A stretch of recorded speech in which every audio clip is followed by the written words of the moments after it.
Hey everyone, happy February, happy dessert month.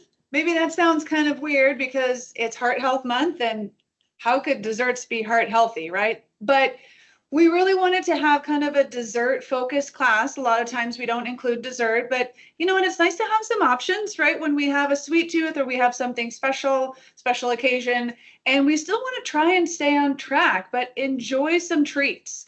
And so this is what the focus of our class is today. Plus, there are some redeeming heart healthy qualities in the dishes that we are going to be preparing today. So what we're going to start off with first are our cheesecake mini muffins. And we've already done some prep work with these. So these have a pecan nut crust. And so what we did is we toasted a half a cup of pecans. You don't have to do that, but I will tell you it's a worthwhile step. It really kind of helps enhance the flavor of the pecans, makes them a little bit more dry and a little bit easier to blend. If they're not roasted, they get a little bit more gummy when you're trying to maybe blend those up or put them in a processor to break them up. So they do tend to work a little bit better, but the flavor certainly comes up a level when you toast that. And you could do that on the stovetop. You can stick your half cup of pecans on a skillet and just let that go on medium for several minutes until you can start to smell them and you start to see them slightly changing color. Or you can also spread that out on a cookie sheet and you can pop those in the oven, 300, 350, not too long. So keep an eye on them. But you might need 10 or 15 minutes for that, maybe a little longer depending on your preference. But you don't want to let them go too long or else you have a tray of not so nice kind of blackened, we'll call them blackened pecans, but not in a good way. So really great way to do that. I actually like to do that with my pecans, just the ones that I snack on. I'll just stick them in the oven for a little while, let them toast, and then pull them out, and then I've got a whole batch ready to go. So really nice and easy. So we toasted those. We added some butter, some cinnamon, a little bit of brown sugar swerve, so a brown sugar substitute. Swerve is just the one that we used. And we got that all stirred together and we place that in our little molds here. Now, if yours feels, there we go, a little gooey, you certainly can add a little bit of almond flour if you've got that to it to kind of dry it up a little bit. You can add a little extra pecan. You can do that as well. So you've got a little bit of flexibility depending on what kind of texture you like when you're pressing that in. But we divided this into 8 because we have the cute little heart shapes. Obviously, most people don't have this. So you can just use a standard size muffin and just do 12. And so you'll just have a little bit thinner layer on yours on the bottom, which is fine. Tastes super good. So what we're going to do next is we're going to go ahead and prepare our filling, which is going to be pretty simple. I think you'll find the first thing I did is I took an 8-ounce block of cream cheese, and after letting it sit out for a little while, I actually whipped it in my bowl here a little bit first just to kind of break it up. I don't know if you've ever worked with cream cheese, but if you put everything in, sometimes the cream cheese doesn't smooth out really nicely when you just start mixing everything together. I think taking just a few seconds to whip that cream cheese first gives you a smoother product in the end, and it only takes a few seconds to do that. So I am going to cream my sugar in. So I've got about 6 tablespoons of the powdered erythritol, so a powdered sugar-free sweetener. And I'm going to go ahead and just nicely, gently whip that in. We're just going to get that going here a little bit first. And then we'll go ahead and add our other ingredients. So we are going to put an egg in there. That'll add a little bit more moisture. So I've got 1 egg here to go ahead and pop into there. We're going to add a little bit of some vanilla. So half a teaspoon, nothing too crazy, because we don't have like a huge cheesecake that we're making. Then, of course, a little bit of sour cream, just a tablespoon here of our sour cream. So I'm going to go ahead and pop that in here. I think not on purpose, but Amber and I have, oops, I don't want to throw the bowl away, a little bit of debate going on the sour cream. And I only say that because I have sort of come to appreciate in some cases the value of a tube of some of these kind of things, like a tube of guacamole. If you guys have not seen those are awesome. So if you like guacamole, but you can't get through the little container before it gets really brown, or you've got to scrape it all off, you can find those in grocery stores. I buy that at Winco pretty consistently. And once you open it, it's still supposed to be good for at least 14 days. So it really kind of helps you use up your guacamole over a period of time that maybe is a little bit more realistic for you to finish. But then they have the tubes of sour cream, which honestly, I don't buy that often either. But they are kind of handy, I think, especially for parties or if you only need small amounts of sour cream at one time.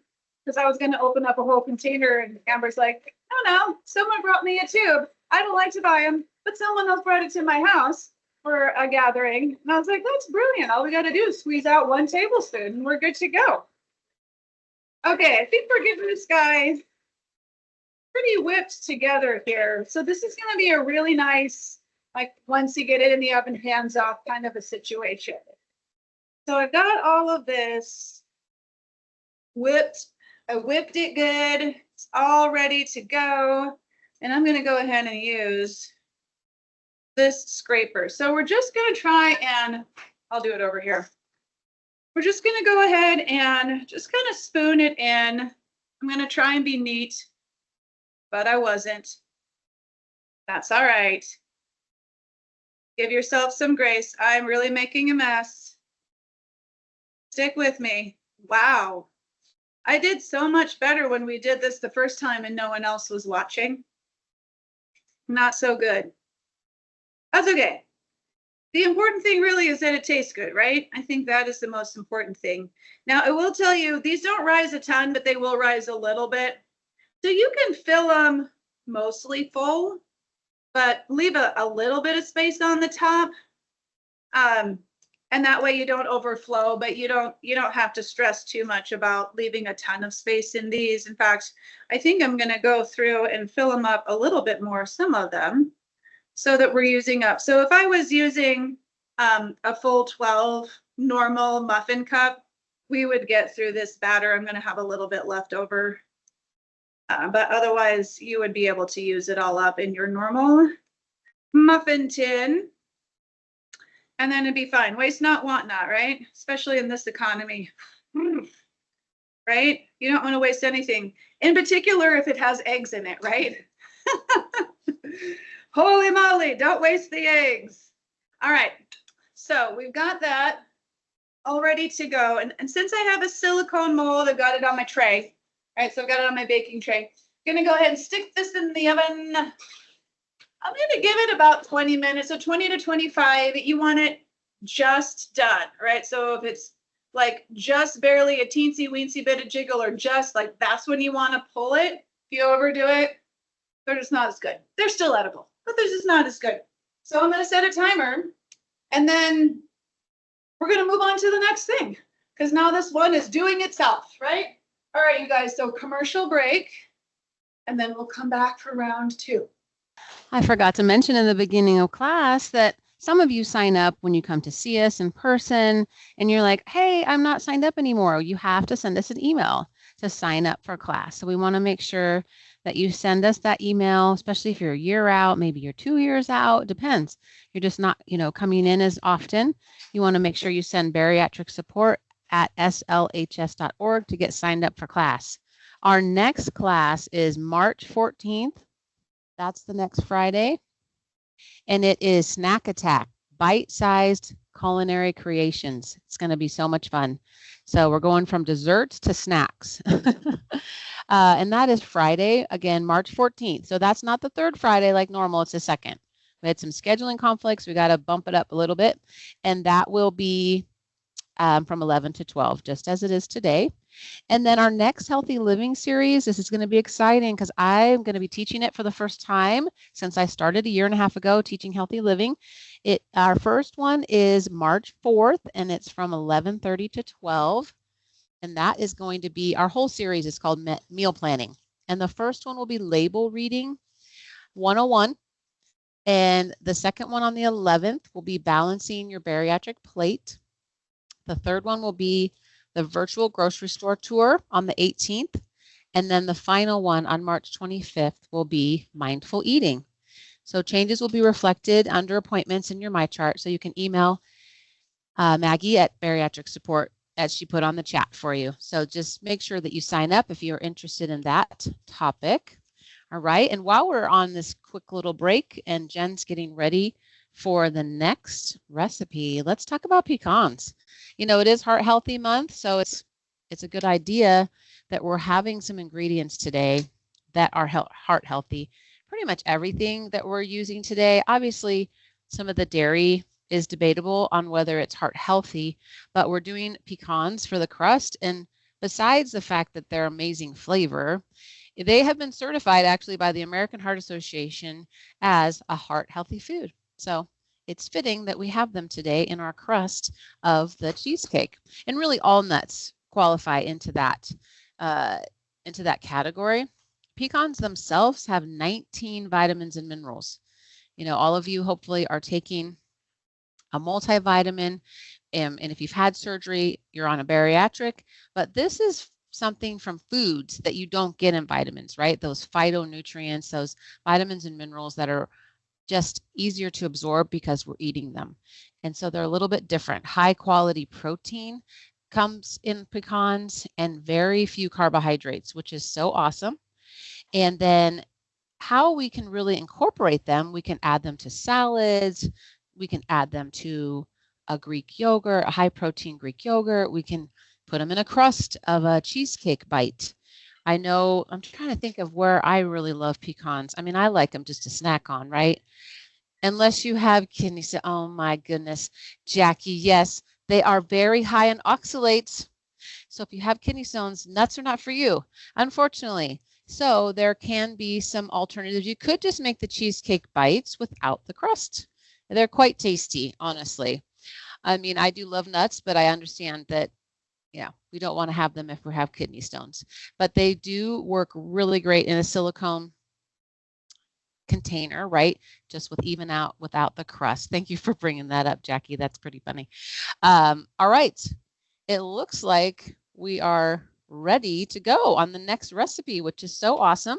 And that next recipe is our, sorry, I put things too far from myself, our straight up peanut butter cups. I've had a couple of patients recently really wanting a peanut butter cup, and I will tell you, I'm a huge Reese's fan, but I don't eat Reese's anymore, and these are so good. So I'm excited for you guys to see them at least, and then make them when you have time. All right. Okay, everyone, we are back. We're moving on to our homemade peanut butter cups.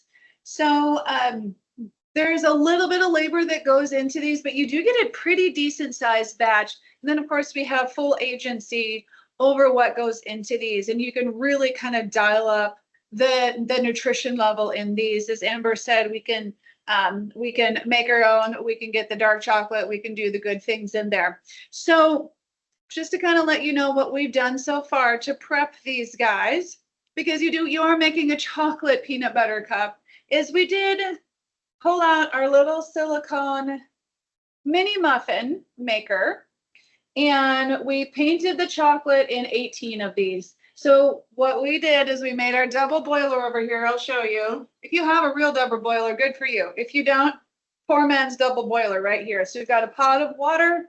We've got a bowl. It can be glass or it can be metal on top. Put our chocolate in here, and we heat up the water to boiling or simmering at least. And then the moisture will basically melt the chocolate. So I've got a little bit of leftover melted chocolate in this guy that I'm going to use for the top. I'm going to stick it over there to the side because now I need to make my filling. Oh, first I'll tell you. So we painted the inside. So we just took a little spoonful in each one, kind of pushed it up on the sides. We let it sit for a little bit to cool down and start to get a little thick, and then kind of pushed it up on the sides again. And then what can really help so it doesn't keep falling down towards the bottom is flip it over so it's upside down. So you flip this guy over and set it on your mat in the freezer. And while it's continuing to cool and harden, it's flowing, up, but in this case, down the sides of the cup towards the opening on the top. So it just kind of helps hold the chocolate where you put it and keeps the sides nice and covered for you. Then when you're ready to fill it, you can pull it out, flip it over again, and there you go. So these are all pretty well covered. It doesn't have to be perfect, y'all. Just make it like pretty good. then move on. But we've got some nice coating there, bottom and up the sides. So time to make the filling. And of course, we will have peanut butter, right? So first, we've got to have our peanut butter, about a half cup of peanut butter here. Here's some things that are important about peanut butter. We used to be able to say just buy natural peanut butter. That doesn't work anymore because a lot of naturally labeled peanut butter still is going to have sugar added to it. You really want to look for a peanut butter that does not have sugar added to it. And some of them are very kind and put it on the front of the label, like Jiffy or Skippy or some of those kind of, stereotypical brands that you're going to see there. I really prefer that we use a peanut butter that is just nuts and salt, that doesn't have any other extra oils added to it. That does usually mean that you're buying a peanut butter that has that oil layer on the top. And before you groan and just write me off, when you get home with that jar of peanut butter, sit it upside down on your counter or just put it away in the pantry if you don't need to open it, but upside down. Because then the peanut butter will start to fall, the oil will start to soak up through the jar. And then when you're ready to actually open it and stir it, you flip it over, you open it up, and that oil has started to kind of infuse itself in throughout the peanut butter. And it's so much easier to stir. You still have to stir it a little bit to get everything mixed together. But then you get it all stirred and then you stick it in the fridge and that's where you store it and it will keep it that way. You don't have to typically continue to stir it every single time. That I think is way easier than trying to get that oil layer that's sitting on top, stir it down until that peanut, then you're like schlepping oil everywhere. At least I am. So I don't know if you guys don't do that, good for you, but I'm kind of messy with the oil. I try not to be, but it just doesn't work out for me. So Adam's Natural Peanut Butter, there are store brands that will have peanut butter that are just nuts and salt. So if you're looking at ingredients, that's what you want to see. But then some of them will have no sugar added on the front, but they will have some of the extra oils added, which are unnecessary except for the fact that they use that to keep it all emulsified together so you don't have to stir it. So consider it an arm workout. All right, so I put my half cup of peanut butter in the bowl. Boom, right there. We're gonna add our sweetener. Got about 4 tablespoons of sweetener here going in. So this is our powdered erythritol again. We're gonna go ahead and we're gonna put that in. We do need a little bit of butter, so we need a little bit of extra fat just to kind of give some smoothness to it, and it will definitely give a really nice flavor. Oh, you can't go wrong with butter. If you're gonna do it, do it. And then just a teensy tiny bit of some vanilla extract, a 1/4 teaspoon. So like a little teeny schlep is basically what we got, but we want a little bit going in there. Then we're gonna go ahead and we're just gonna hand mix this together. If you don't have one of these, you can just give it a good aggressive stir with your whisk for a little while. I'm gonna use my hand mixer. I think they're a worthwhile investment. I think this is the one that I actually got at my wedding. Is that weird? Oh my gosh, it's been a while. I'm just gonna get this all blended together, nice and smooth, right? We want a nice, smooth filling, so we wanna make sure we give it enough time to get all the little pieces of basically the powdered sugar substitute in there, just all well mixed into it. And then we're gonna go ahead and we're gonna spoon it into our little cups. We're gonna cover them up. And then we're gonna stick it in the fridge and bada bing, bada boom. Now that one is also doing its own work for us. So nothing fancy. So I got my peanut butter filling here. I'm just going to start putting, a teaspoonish. Yeah, maybe a little bit more. Maybe it's more like a couple teaspoons into each little cup. It's a little sticky, so it likes to dollop on the top here. So you might have to coax it down so that it doesn't keep sticking up. It's what do they call it when you have whipped cream that's whipped all the way? Oh, firm peaks. It's making firm peaks on me. That's what it's doing. So this is one of those things where, you can make a batch and you spend a little bit of time. You keep them in the fridge or the freezer. I kind of like the idea of the fridge because then they soften a little bit faster if that's how you like them. So not like mushy, but they'll just be a little bit easier to bite into that way. Now I will tell you one thing that we did that kind of helped with that. I'm in the darkness. Here we go. One thing that we did that helped with that, we made an adjustment when we were kind of looking for recipes for make your own peanut butter cups, is we made sure that we added a little bit of fat to the chocolate. So for any of you bakers in the audience, we kind of made a ganache, basically, is what we did here. Because we wanted it to be easy enough to bite into without it kind of cracking and breaking open all over the place. I'm going to steal. Here we go. And that way it just kind of has a little bit of a soft bite. So it's just about 1 tablespoon of either some whipping cream or we use coconut oil. Either way, if you kind of have a preference of one or the other, or, you know, if cream is all you have and that's what you're going to use, that's totally fine. But we had coconut oil and we knew that would work. But most of the time when you make a ganache, it's got about a tablespoon or so of the whipping cream per cup of the chocolate that you're melting. And then you just stir them together and melt them together. And then you get a chocolate that is slightly easier to bite into. It doesn't break. It just has that nice soft bite. All right, so we've got our peanut butter cups right there, all nice and filled. And gotta wipe the peanut butter off. There we go. So we're gonna take our rustic homemade double boiler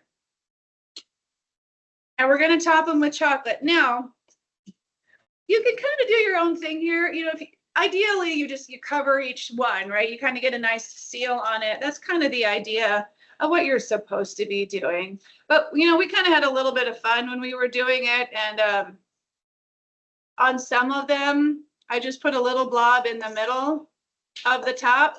I don't know. It almost kind of had like a reverse Buckeye kind of a look. If you guys know what that is. So I don't know if you're an Ohio State fan. Yay for them. They were winners, right? So to all the football fans out there. But we're just going to cover these up. I know I'm kind of like, I'm trying not to cover myself up while I do it. Oh, Amber said, oh, did you say that out loud to them? Amber said it's kind of like a Toblerone. Is that what it reminds you of? Yeah. But it's a peanut butter. Well, I'm just saying the look of it. Oh, the look of it reminds her of a Toblerone. Got it. Yeah, I'm trying to like, again, waste not, want not. That's great, because I think the cost of chocolate has gone up too. I think they had trouble with the cocoa bean harvest not too long ago, and I think that made the price of chocolate go up. I don't know. My mom follows these things, and she was telling me about it, and I was like, that's super sad. That is a sad, sad thing. Okay, so I'm going to go ahead and I'm just going to push it off to the side. Doesn't have to be perfect. And then we're going to stick them in the fridge, or we're going to let them chill, or you can stick them in the freezer. That'll make it go faster. And I even actually left a couple of them open, honestly, because I think I put too much chocolate on the first few. I was not very judicious with spreading out my chocolate over all of them. There we go. So I guess if you like that thing, if you like an open peanut butter cup, you can also do that. We're going to try it because, you know, sometimes you just got to go with it. That's how it works. So I'm going to spread my chocolate around here a little bit more. There we go. Yeah. All right. So I've got them covered as nicely as I can. Chocolate, love it. We're going to stick them in. They're going to chill. Then they're going to be ready to go. And then all you have to do is pop them out of these. If you don't have one of these silicone mini muffin pans, you know, if you can get one, that's super great. But if you can't, but you do have a mini, I would just go ahead and put the liner in. Just buy the little liners and put that in. Just keep in mind that you'll need to let them sit out and soften a little bit before you can actually pull that liner off.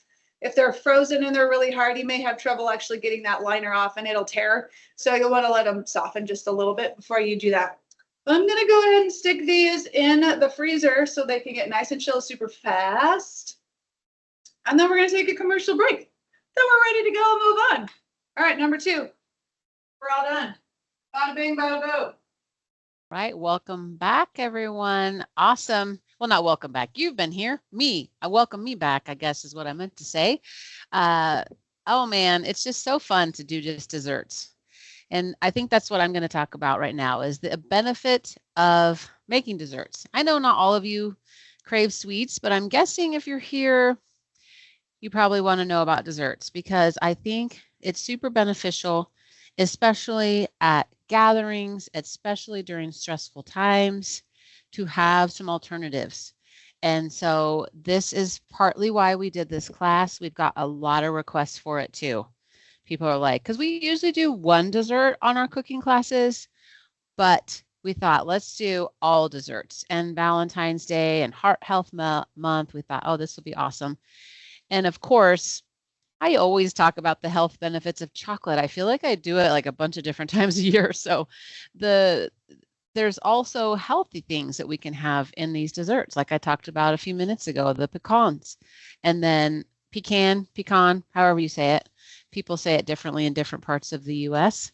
We're going to be decorating the cheesecake with a little bit of fresh berries. And so obviously berries are so good for you. They're the top fruit choice if you're trying to lose weight because they're high in fiber, they're high in a lot of micronutrients, and they're low in natural sugars. So they're not like bananas or pears or even watermelon that has a ton of natural sugar. Grapes, those are kind of the highest, right? Berries are, in fact, raspberries, the ones we'll be utilizing in our decoration, they are the lowest as far as that goes.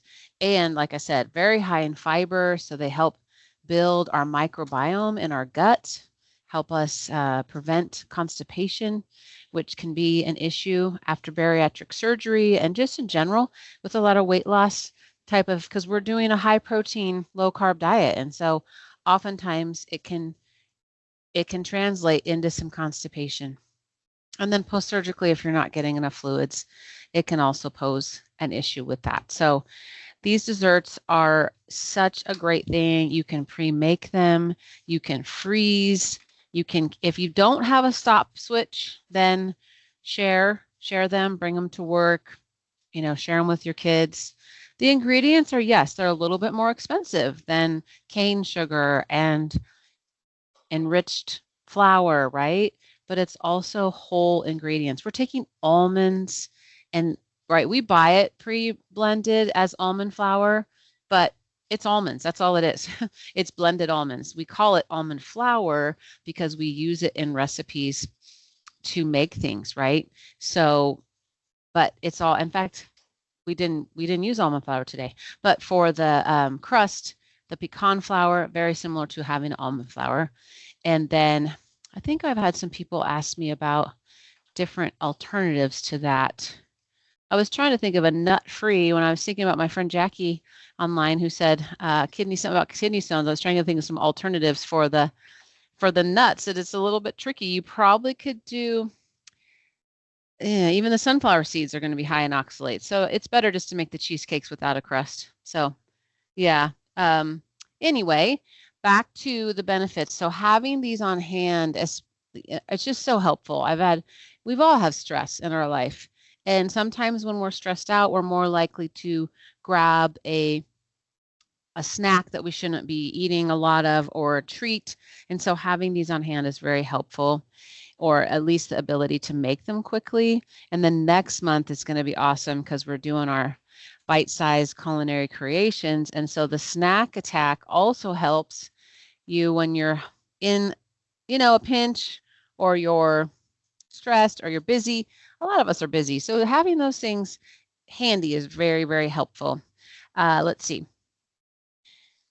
Anything else? I think my dear is ready for us to swing on over.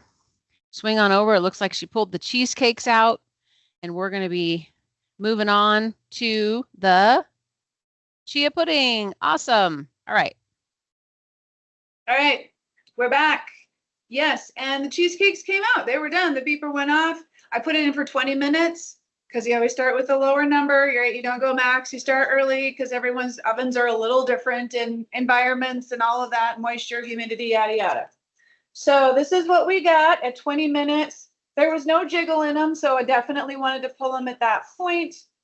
There we go. So you can see those. So we're going to let those cool, cool like 10 or 15 minutes or so. And then we should be able to pop them out and serve them. Actually, I forget. Let them cool and then chill them actually fully and then pop them out. Because if they're still a little warm, though, they will fall apart. But you don't want to stick them hot into your refrigerator. You want to let them cool a little bit until you feel like they're safe enough to go ahead and put them in the fridge and let them finish chilling in the refrigerator until you are ready to serve them. Then you can go ahead and pull them out. All right, so we're on to the next. This one's an easy one. This is one I do in my household actually fairly consistently because it's easy, it's tasty. I know it's good for us, and that is a chia seed pudding. There are a lot of versions of this out on the interwebs, which you can look for. This one is going to be cinnamon. Usually your basic chia pudding recipe is going to be probably a vanilla. So it'll have the liquid, the chia, a little bit of sweetener, and then probably a little bit of vanilla. And that's going to kind of be your baseline chia pudding. And then you can add other things to it. We're going to add cinnamon because we know that's good for us. And it's interesting and it's an easy addition. You could do citrusy kind of flavors with this. I did put those notes on the recipes for you. However, keep in mind that citrus and cow milk do not play well together. So if you make some chia pudding and you want to make them a citrusy version, you're going to want to use a non-dairy milk because the lemon or the orange or whatever you want to use is going to start to sour the milk. And then it doesn't taste very good, right? So you don't want to do that. So use an almond milk or a soy milk or something different that's not the dairy if you're going to do the citrus. But you can also do cocoa. You can take the cinnamon out and you can add 2 to 4 tablespoons of cocoa. Kind of depends on your flavor preference with that. But so those are a couple of basic different kind of variations you can do. And then you can kind of go from there and you can do lots of different toppings, especially if you just make a baseline vanilla. You can put berries on top. You can do applesauce or apple butter, little different kind of things that you can do just to jazz it up a little bit. You can put some nuts, you can put some unsweetened toasted coconut. We could keep going, but I'll digress. Let's make our pudding. So what I have here is 2 cups of milk. I've got our cow milk in here because that's what we like. But you can use whichever you need that works best for you. That's totally fine. If you were going to do a higher protein version, I didn't actually put that in the notes, you could actually stir in some protein powder or blend in some protein powder into your milk first to make it a higher protein chia seed pudding. Then you can add all the other ingredients. We're not doing that this time, but you certainly could, especially if you need another way to get some protein in. So then we're going to add about a half a cup of chia seeds. I am quite sure Amber is going to talk about these, but these are just tiny little black seeds. You can find them pretty much at most grocery stores. We bought ours at Walmart. I've bought them in bulk before at Winco. They also have those on the shelves at pretty much all grocery stores at this point. Pretty easy. And chia seeds, they like water. They're kind of in love with it. And so when we put them into a liquid like this, they're going to start soaking it up and making the liquid that they go into a whole lot thicker. That's how it ends up being the pudding. So we put in about a half a cup of our chia seeds into 2 cups of our milk. And in the end, we're going to have 2 cups of this nice kind of thick pudding-like consistency at the end. But we need to add a little bit of sweet and flavor. So we're going to add in a couple tablespoons of some sugar-free maple syrup. This is the one we're using. We like the monk fruit. You can do regular sugar-free maple syrup if that's what you find. But we try not to use artificial sweeteners. We try to go something a little bit more natural as much as we can. So we've got our monk fruit sugar-free syrup there. You can buy that online, but you can buy it at like Winco off the shelf with the other maple syrups. I've seen it there before. Then a little bit of vanilla. So we're going to pour that in, right? So we need a little bit of sweet, a little bit of flavor with our vanilla. And then we're going to add a little bit of interest with our cinnamon. So I've got a teaspoon of cinnamon that I'm going to go ahead and put in. And we're going to stir this together. Now, something that you want to know when you're making a chia seed pudding is that the chia seeds do kind of like to clump together. So they're trying to soak in all this water, but they'll just kind of fall down to the bottom, and then they'll become just like this big glob of chia seeds at the bottom of your bowl, whatever it might be. So this does require just a little bit of attention for a few minutes. What you want to do is get it all stirred together and then come back 4 or 5 minutes later, stir it again until the chia seeds have soaked up enough of the liquid that they're holding themselves in suspension. They're kind of evenly dispersed and they're staying that way. Then you can go ahead and take them and put them in the fridge. You want to give them a good couple hours to really finish soaking in all of the liquid. And then you can divvy it up, serve it however you want to. Another way you can do this, which might be kind of fun, especially if you want to give the kids something fun to do, is get yourself a quart jar, put your milk and all of your other ingredients in there and give it a good shake, set it down. 5 minutes later, tell the kids to come in, okay, shake it again, and do that kind of a thing. And again, just a few different times of shaking it, you should be fine. You can see the chia seeds kind of hold themselves in the solution, and then you can go ahead and stick it in the fridge and just give it time. So this is kind of a fun one. People think of this as a dessert, but some people also think of it as breakfast, especially if they put some of the protein in there. They'll use a high protein milk. They might add a little bit of protein powder to it. You could use a vanilla flavored protein drink like a Premier or a Fairlife or something like that and use that as your liquid instead of regular milk. So there's some flexibility here to getting more protein into this if that's what you need it to be. But in our house, we usually use it as a dessert, and I feel pretty good about giving it to my kids. My son especially likes it. I'm like, yeah, have dessert. It's good for you, and it tastes good. Everyone's happy, right? So I'm just going to kind of keep stirring this on and off, and I'm going to let Amber go ahead and talk a little bit about these while I get ready for our final recipe of the day. Okay, see you in a minute. Bye. All right, everyone. This is so exciting. It's so fun to have these sorts of things going on in our jobs, right? We get to see you in person in the visits, and then we get to come here and create these amazing recipes. I know not all of you love to cook or bake or anything, but if you do, it really, really helps. I know I've been frustrated with the store and what you can find, especially with regard to different ice creams and things for our bariatric patients. It's very frustrating, but these desserts are awesome. And I'm excited because we used a lactose-free milk today, so I get to taste the chia pudding. I'm so excited about that. I've never even had chia pudding. So I'm going to talk a little bit about chia seeds because we kind of saved the best for last as far as heart health. My goodness. Chia seeds are nutritional heavyweights for sure. And they have fiber, protein, omega-3 fatty acids. They have antioxidants and other vitamins and minerals like calcium, magnesium, and phosphorus, right? They are similar to with the omega-3 fatty acids. If you're like, what's that? So when you hear about like fatty fish, things that are healthy for you, that is where chia seeds is a plant-based powerhouse of omega-3 fatty acids, right?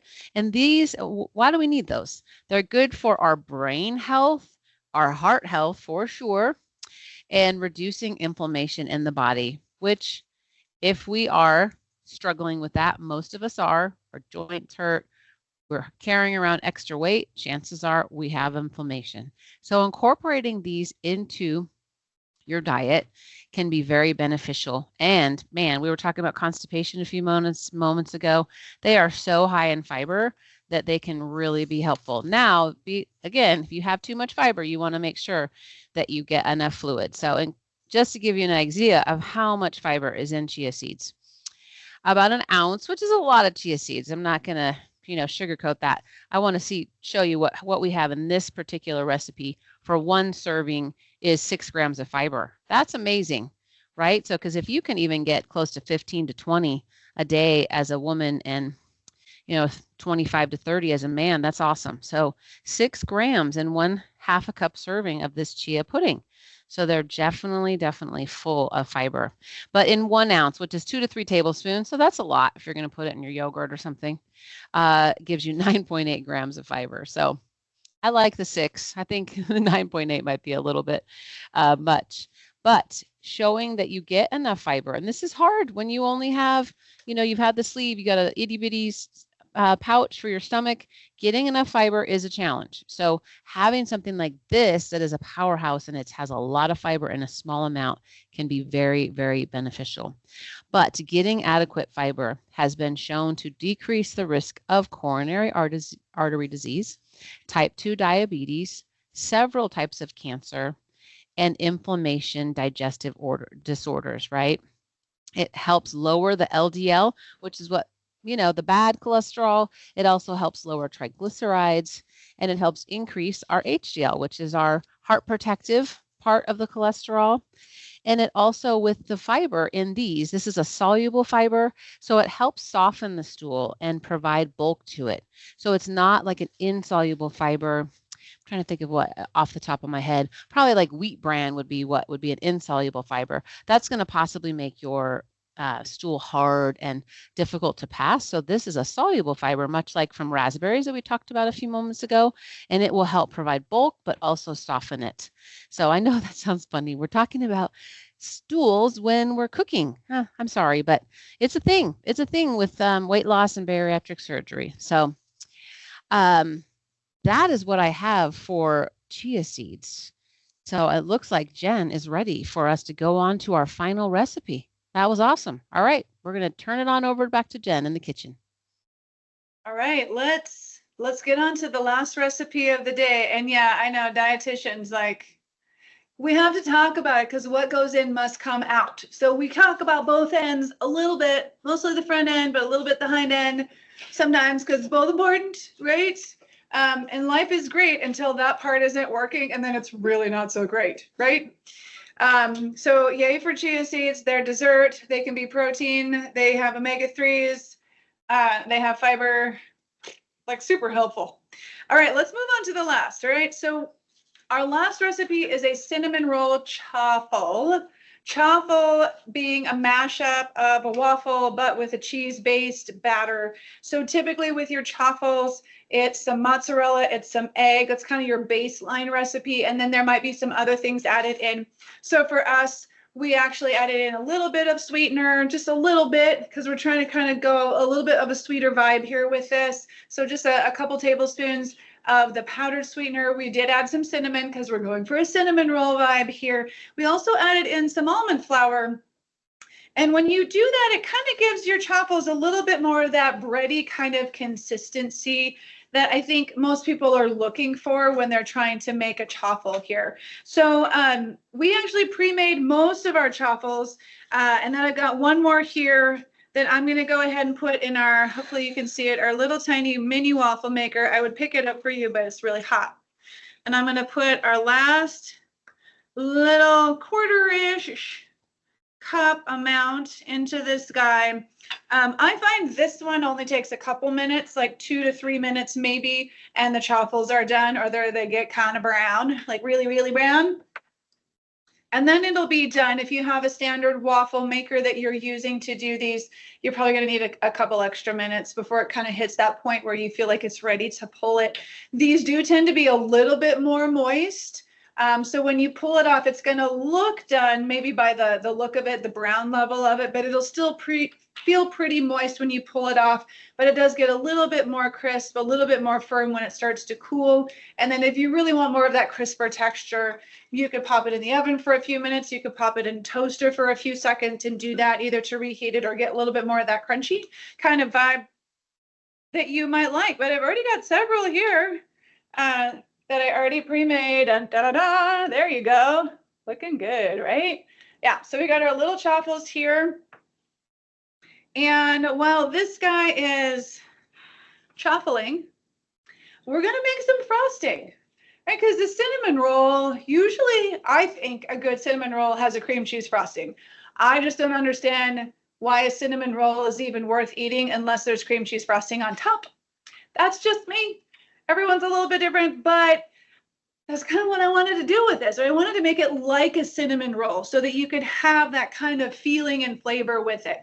So we've got cinnamon roll in the chaffle. We've got cinnamon roll in the frosting. So I've got some cream cheese. This is a half a brick, 4 ounces, right around there, that we're going to put in here. I'm going to put my chaffles out to the side. There we go. And I'm going to, like I said earlier, I'm just going to break this up a little bit. Just again, to make sure it's kind of smooth out. Just a tiny, tiny bit. Let's see, there we go. And then we're going to go ahead and we're going to add our cream. So it's just a half a cup of whipping cream. So this is not a low-fat dessert. It is a low-sugar dessert, but it is not a low-fat dessert. So it is dessert, right? So keep that in mind. I'm going to kind of try and slowly blend this together. So we're whipping all of this together, right? We're making a cream cheese frosting.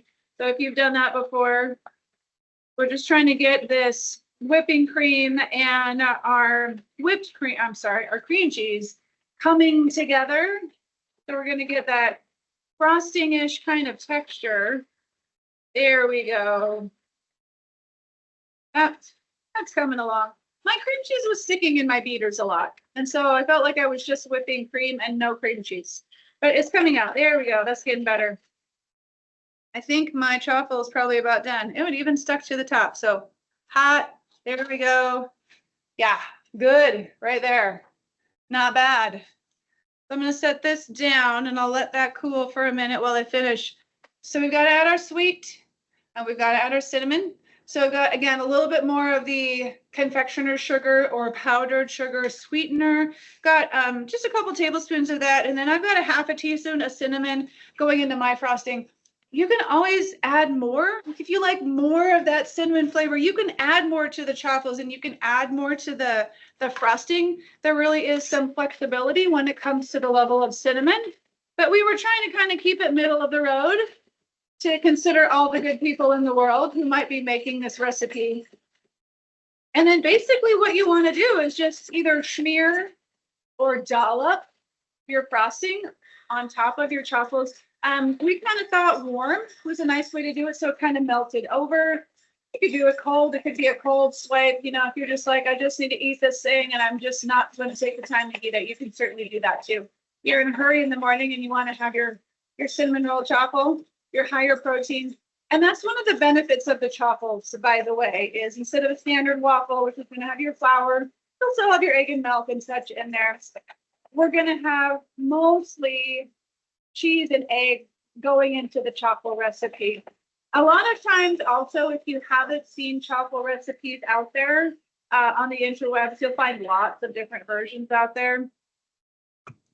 They usually say just stir together the mozzarella and your egg and your baking soda and whatever it might be, and then just put it in your waffle maker, which you absolutely can do. I like to blend mine. You can do it in a blender or a food processor, whatever you have and whatever you find works easier for you. Just because I think it looks nicer, it looks more like a real waffle. It just kind of has that nice smooth batter instead of all the cheese shreds in there.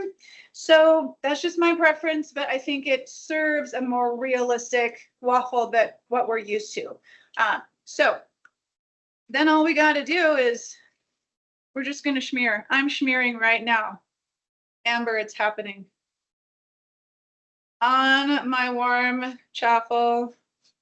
You know what? I made it. I'm eating it. It's happening. Here you go, people. There is your chaffle. I'm going to hold it off to the side so you can kind of see it a little bit better. There we go. Yeah, kind of. So we'll go and we'll bring everything out here in a couple minutes to show you guys, but we'll take a commercial break to pull all of those things together. That will be done for the day. So happy desserting to you. We'll see you in just a couple minutes. I want to let you know about where to find these recorded classes. If you have a family member or friend, they're on YouTube. You go to St. Luke's Health System YouTube, make sure you look for a logo because there's quite a few St. Luke's actually in the United States. So there's not just us, but we've got the nice blue logo there, and you click on playlist, and under playlist, you will see bariatric nutrition. And then you want to click on view playlist. If you click on Jen there in our April of 2024 Italian theme class, then you will just see that class. So you got to click on the bottom there, that tiny print that says view full playlist. And you'll see we have classes all the way back to October 2023. So we have a lot in there. And if you go in and you're like, wait a second, I want October 2023 actually had an amazing chili. And it was, if you go there and you watch it and you're like, I need the recipes, just send us an email to the email we showed you. I'll show it to you here in just a second. And send us an email. We'll send you the recipes. We have them. We have all of them from all the classes that you can see there. We have some great, great, great classes on there. Also, if you know how to cook and you just look at it and you look at the title, you're like, ooh, I want these recipes. You don't have to watch the video. You can just send us an email and we'll send you the recipes. We do have a 2024 cookbook, The Art of Cooking Well from 2024, and we can send that via MyChart. We cannot send it via email. It's a huge file. So if you want one of those, please indicate. I know a lot of you last month said yes, yes, yes, and we sent them all out. But if you do need a cookbook from 2024, we're happy to send it to your MyChart account. Okay, everything is out and ready, but I'm going to show you also on our St. Luke's Bariatric Nutrition nutrition page off our website. It shows our healthy living. It shows our support group. The second Wednesday of every month, and it also shows our cooking classes listed there, so you can find out when our next class is. All right, we're ready. We're ready to show it all to you. I'm going to send it on back over to Jen. All right, we are ready for the final unveiling today. So what do we start out with? We started out with our cheesecake bites, right? Or our cheesecake mini muffins. Whatever size you make is totally fine. But here we are with those guys. So yeah, we can kind of see that. We got the shimmer, and I am pouring sprinkles all over the counter. They bounce really good. So cheesecake mini muffins. That was first, right? And then what did we do next? We did the chocolate peanut butter cups.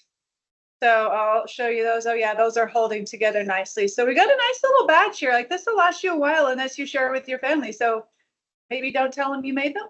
Just say it. You know, it's up to you. I mean, sharing is caring. But in some cases, when you make good food and then your family eats it all and you're kind of stuck without the food that you need, sort of a bummer, right? All right, third to last, our chia seed pudding. So we've got that here. We put a little bit of whipped cream on top, a little sprinkle of cinnamon, really zhuzhed it up and made it look really nice. So you can serve this and make it look really nice. And it's super easy to make, super easy to serve. And then last, but definitely not least, we've got our chaffles, right? So we got our little dollop, if you will, of our frosting on top. And we got our chaffles. So it looks really cool, right? Looks like waffles. Tastes really good. All right, people. That is it for today. It is dessert land here in the kitchen, and we're going to taste test again. We're going to try some of these today. We're probably going to share some too, because sharing is caring, and we do like to do that. But happy Heart Health Month. Happy belated Valentine's Day. Hope you guys enjoy some of these, and yeah, definitely reach out to us if you want some of these recipes, and certainly reach out to us if you have ideas. We do like, hey, have you made this before? Or, hey, do you think we can figure out a way to try this kind of recipe?